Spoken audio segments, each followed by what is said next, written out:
Hi Tom, thanks for sending this along. I finally had some time to look at this in more detail and write down my notes. Congratulations for finishing this course. I know it was not an easy course, but you did a great job here.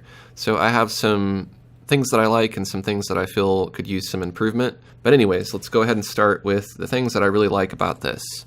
First of all these nice details really make this unique and it makes it your own piece. And it just, I don't know, it makes it more interesting to look at.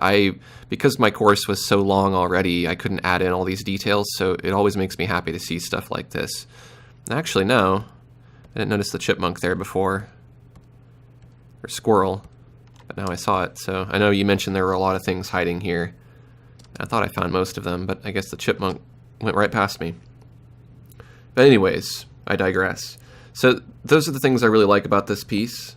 As far as the things that I feel could use improvement, let's start with something easy here, which was really the first thing that stood out to me.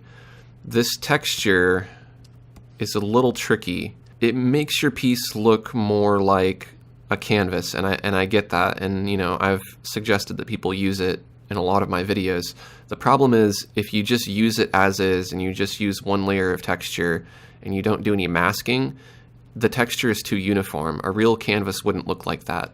The other problem is that when you zoom out, you get this effect that's called the moire effect, where you get these grids that appear when you zoom out to different levels. And you may not see it at certain zoom levels. Like zooming out to here, I don't see any grid. In fact, I don't see any texture. But if I zoom in, I start to see different weird little grids and things. And that's really just kind of an optical illusion that happens.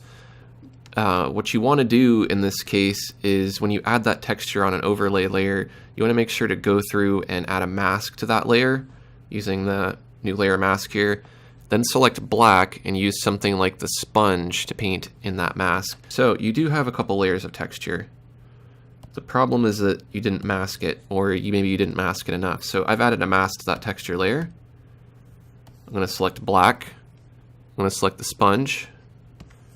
Now watch what happens just in this circled area.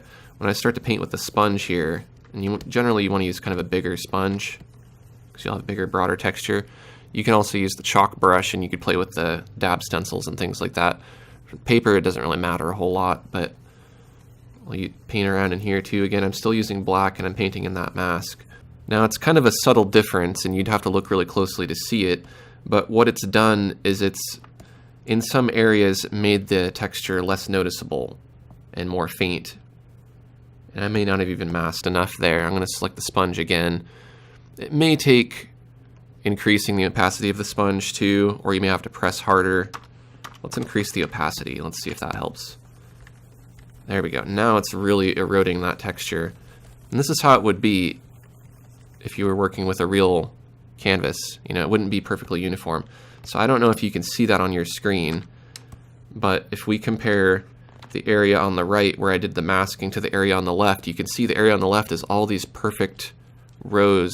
It's like a perfect grid, whereas over here, you still see the grid and you still get that it's a canvas, but each of the squares are not all exactly the same, and so it looks more realistic. Now that's really important because effects like this canvas texture and a lot of other effects can almost ruin a piece more than they enhance it. And I would say in this case, I would rather see this without the texture, because it's fine without the texture. It doesn't necessarily need the texture, but if you're going to use the texture, if you want that effect, then make sure you mask it. And you would want to do that all over the entire texture here. Same goes for your second texture layer, which does not look all that apparent. But again, the advantage here to doing two layers of texture is it breaks up that really consistent pattern. Because patterns like that really stand out. People will really be drawn to that. And again, it can kind of be, it can be distracting, or it can kind of ruin your piece. So watch out for that. Next, let's go over here and let's just go from left to right. So the top of this pipe here that's sticking out, this is not in correct perspective, and perspective is a little tricky. I know we got into some really detailed stuff, but we didn't necessarily talk too much about curves and things like that. There are some curves on the log, but what's important is that you always think about whether or not your object is above or below the eye level or the horizon. So we know what the eye level and the horizon is in this piece because we have perspective guides, and we can turn those on and we can see that it's, right about here, that red line there. So this pipe up here, this would be above the perspective or above the horizon line. When things are above, they tend to curve up like that if they're pointed straight up. If you're below the horizon or the eye line, you'd be able to see down into the pipe, and so it would be kind of a oval like you see here. So what you'd want to do is you would want to you could probably use something as easy as using a Distorto brush, or no, let's do bulge. Bulge might be better. Just bulge it to round it off a bit, and that gives the impression that object is above the eye level or the horizon. Next, let's take a look at the roof here. It looks like something happened when you merged your layers. You probably had a really nice shadow that blended really well with the roof here and all the little tiles that you put on it, but then somewhere down the line you merged some layers, and what happened is this layer that used to be a shadow and used to be a multiply composite method ended up turning into a default composite method when it got merged, and that made it no longer transparent. It made it no longer blend. It ended up being opaque and covering up. So you want to watch out for that. Anytime you're merging layers together, just keep an eye out on the whole piece and look everywhere and make sure that layers aren't changing unexpectedly. If they are, you might just want to wait to merge those layers until the end of your painting, when you can just flatten all of your layers together using drop all. Now, as far as the grass is concerned, I see this kind of type of grass quite a bit. It's not looking like grass, and I get that I'm saying make clumps and use your pen pressure and stuff, but I think this to me it's almost like, it almost feels kind of rushed in a way. I guess I would put it that way. Like when you're doing these grass blades, you almost have to really take your time to go in here and, even if it takes a few undos, just take your time. It's not really a thing where you go in really fast and you go like this, because if you do that, you're not taking enough time to really think about each little grass plant as a whole. And they tend to come up out of the same spot when there's little blades, so that's kind of what I'm doing when I'm doing the clumps. Whereas a lot of these grass blades are very independent grass blades. They're just doing their own thing and they're part of their own group.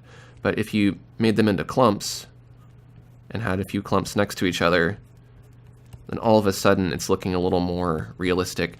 The other trick I'm thinking is probably the brush size. You want the brush to be a little bit bigger than the grass blade.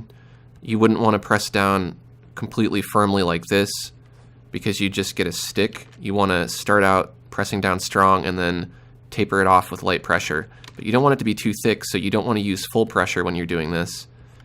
You want to use maybe kind of medium pressure like so. And it's going to take a little practice to get these grass blades, but definitely something to think about. And then there's also the distribution and the density of them. There's kind of patches where there's no grass, and if they're going to be this tall and this noticeable, you should probably have plenty here and there and everywhere, and don't have any patches where there's no grass, or try to minimize that. So I'd put in more grass. And yeah, I'm doing the grass kind of fast here because it's just an example, but again, you would want to take your time. I know you start to get rushed on these things because it takes so long to work on this painting and you just want to get done with it, and it happens to me too, but this is kind of like the texture in the sky. If you add this, you don't do it right, it's going to be more of a distraction than something that enhances the piece. Same goes for this grass back here too. You need to have some that kind of clump together and just spend a bit more time on it. Over here, it's nice, very nice looking tree. The leaf part of it looks great. It feels a little too white and monochromatic to me, so what I might do to that is create a new layer above that, set the composite method to something like multiply, maybe put a little yellow over that. Let's see how that looks. Because it was a bit too white and almost felt like snow, and that kind of helps it fit in better, I think. Generally, leaves on trees, the lighter areas tend to be more yellow, the darker areas tend to be more bluish green, and then the midtones are kind of a green. But, there's no absolute for trees. There's all kinds of trees that are different colors. You could even add in a little bit of that green, but Really, I feel like it was a little too monochromatic, and something like that helps. It also needs a bit of a highlight side, so we could sample that color that we used there, brighten it up, make it a little more brown, whatever color you want it to be. We want to do that on whatever that tree layer was there, or we can add a separate layer for it. We want it to be light enough to stand out though. Something like that. Let me hide these notes so we can see that more clearly. See how that's popping out, and we can add another highlight kind of on top of that, just right along the edge there. And that makes it very clear that that has a highlight and a shadow side.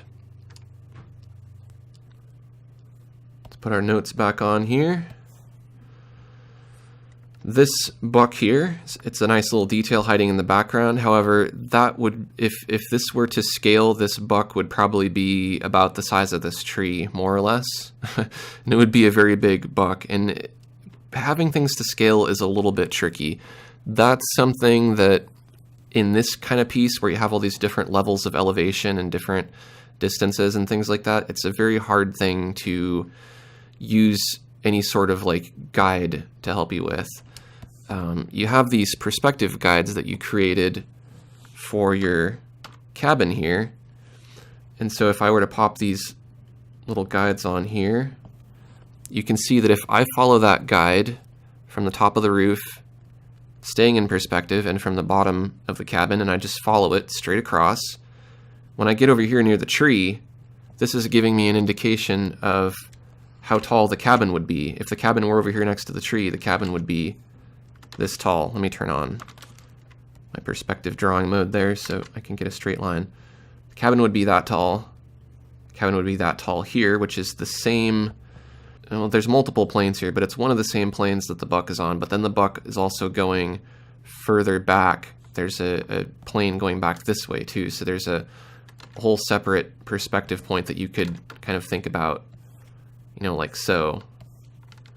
So it's kind of a tricky thing to use guides for. What I would do personally is I would eyeball it, and I'm sure that that's what you did here. But if you have some indication of the other objects around it and what height they would be, that helps you better eyeball it. And again, I think looking at the buck next to the tree, the buck is looking pretty big. Thinking about the tree versus the cabin, and if the cabin's this tall here, how tall is the tree compared to the cabin? Is the tree taller than the cabin, or is it shorter? I get the impression that it's meant to be probably shorter, so then it would probably be, you know, about that tall. But again, since you're going back this way into this plane, it not only needs to be shorter than this cabin, it also needs to be smaller because it's going back into the distance here and becoming smaller. So with the tree, it doesn't matter. Like, you can look at a tree and you can have big trees and small trees, and no one's going to look at the tree and go, oh, that tree's way too big or way too small. But the buck, however, people can kind of look at that and go, wait a minute, something doesn't look right. And that's how it looks to me. So I would say, I can't say exactly how big to make it, but I'd say that it feels too big to me. Maybe if you made it about half the size, it would probably look a little bit closer. Or you could take it, don't worry about resizing it, and just move it closer to the foreground. That's a little bit tricky to do because the foreground here in this piece would be like right around here. You know, this is foreground, this is background, and so on. So you're getting bigger to smaller going this way for each object, if that makes sense. But again, I just eyeball it, you know, run it by somebody. You know, you can always ask me, does this look right? Or you can share something online, and if people say that buck is a nice addition, but that's a huge buck, then you'll know. So that brings us to our last area here. And this is this tree, which looks pretty good as far as the silhouette of all of these. However, these highlights, these are something just like the grass and just like the texture, where if you don't do it right, it's almost making it worse. The problem that's going on here is you're not doing the same kind of brush stroke, or you're not using the same distribution of pressure that you used when you created the dark areas.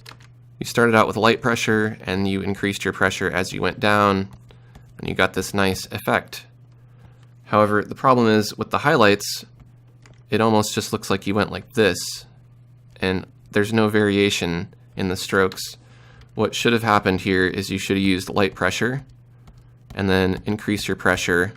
And if you need to increase your brush size, increase your brush size. And you want there to be that exact same small to large ratio on your highlights.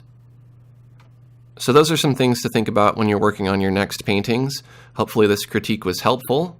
And again, thank you for sharing this with me and allowing me to use it to promote my courses. Thank you, Tom, and have a great day.